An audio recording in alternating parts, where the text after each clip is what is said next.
কিছু টাউট লোক আছে যারা বলবে যে আহলুল হাদিস তোমরা না। অভিযোগ, আহলুল হাদিস তোমরা না। আহলুল হাদিস কে? আহলুল হাদিস হচ্ছে ইমাম বুখারী, ইমাম মুসলিম, ইমাম তিরমিজি, ইমাম শাফি, ইমাম আহমদ বিন হাম্বল, এই ধরনের যারা বড় বড় বিদ্বান রয়েছে তারাই হচ্ছে আহলুল হাদিস। তাহলে আমরা কি? আমরা হচ্ছে লামাযাবি বলে কিন্তু। কারণ যারা বড় বড় বিদ্বান রয়েছে তাদের দৃষ্টিতে বর্তমানের কিছু কতিপয় বুদ্ধিজীবী মানুষ রয়েছে, তারা মনে করে যে আমরা আহলুল হাদিস নই। আহলুল হাদিস হচ্ছে ওই ব্যক্তি যে ব্যক্তি কোরআন এবং হাদিস গবেষণা করে, যেমন ইমাম বুখারী, মুসলিম, তিরমিজি, ইবনে মাজাহ, এরকম অসংখ্য যারা বিদ্বান রয়েছে এই বিদ্বানেরাই হচ্ছে আহলে হাদিস। আর বাকি যারা আমরা রয়েছি আমাদেরকে আহলে হাদিস হিসেবে মানতে তারা নারাজ।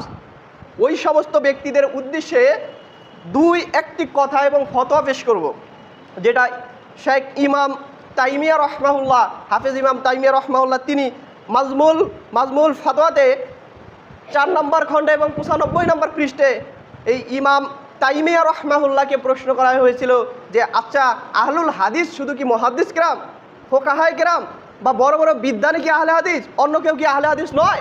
তো এই প্রসঙ্গে যে হাফেজ ইবনে তাইমিয়া রহমাহুল্লাহ তিনি বললেন যে যারা হাদিসের উপরে আমল করে, যারা হাদিসের উপরে আমল করে সাধারণ লোকেরা এবং আহলুল হাদিস তাদেরকে আখ্যা দেওয়া হয়। সুবহানাল্লাহ বলেন, যে হাদিসের উপরে আমলকারী সাধারণ লোকদেরকেও আহলুল হাদিস বলা যায়।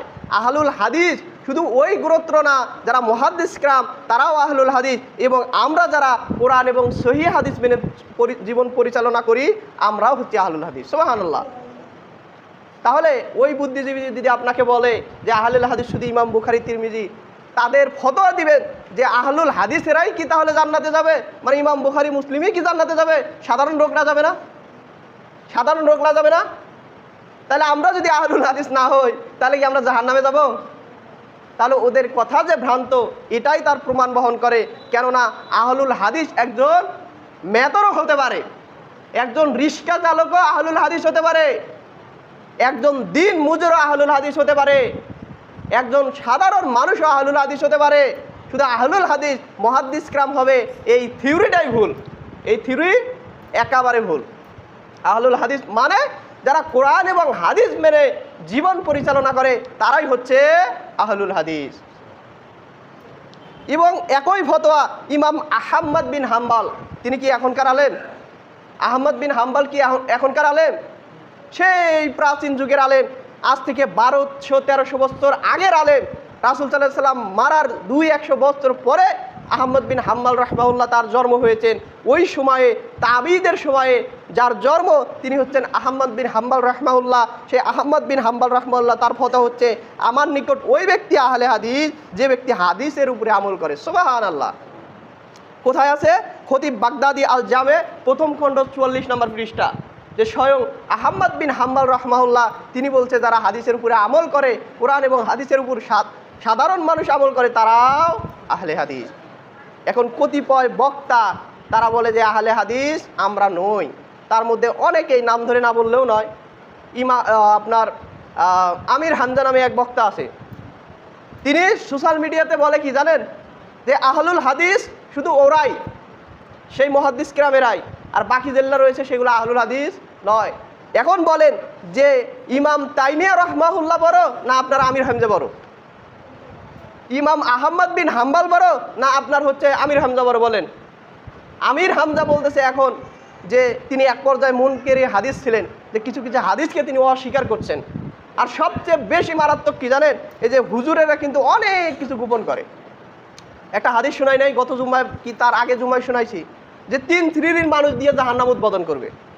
3 শ্রেণীর মানুষ দিয়ে জাহান্নাম উদ্বোধন করবে। 1 দানবীরকে দিয়ে, 2 ওই আলেমকে দিয়ে, 3 শহীদ ব্যক্তিকে দিয়ে, যাকে কোরআনের জ্ঞান দেওয়া হয়েছে অথচ কোরআনের জ্ঞান প্রচার করে না।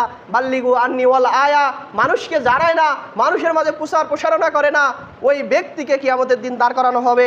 ওই শহীদ ব্যক্তিকে দাঁড় করা হবে যে আল্লাহর রাস্তায় জীবন দিয়েছে, এবং আলেমকে দাঁড় করা হবে এবং তাদেরকে প্রশ্ন করা হবে যে তোমাদেরকে দুনিয়ার জীবনেতে যে নিয়ামত দিয়েছি তার ভিতর থেকে তুমি কি করছো?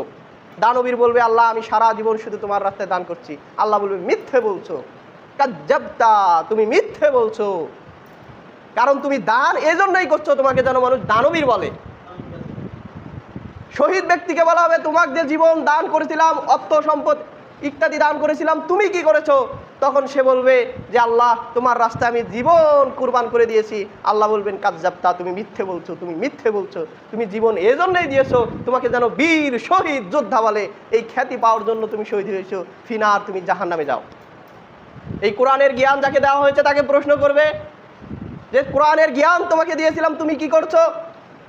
সে বলবে দিন রাত মানুষ কোরআন তেলাওয়াত করেছি, ইয়া করেছি, এ করেছি, সে করেছি। তাকেও বলা হবে কাজ্জাবতু, তুমি কাজ্জাব, তুমি মিথ্যে বলছো। তখন তাক বলা হবে যে তুমি মানুষের মাঝে কোরআন প্রসারণা করেছো, কোরআন তেলাওয়াত করেছো, তোমাকে যেন মানুষ কারি বলে, তোমাকে যেন হাফেজ বলে, এই মনোভাব নিয়ে তুমি কোরআন তেলাওয়াত করেছো, তার প্রাপ্তি তুমি দুনিয়াতেই পেয়ে গিয়েছো, যাও ফিনার, তোমার জন্য জাহান্নাম নির্ধারণ করা হলো। তাহলে দেখেন এই হুজুর দিয়েই জাহান্নাম উৎপাদন করবে। তাহলে সঠিক হুজুরের কাছেই দিন এবং ধর্ম শিখা লাগবে।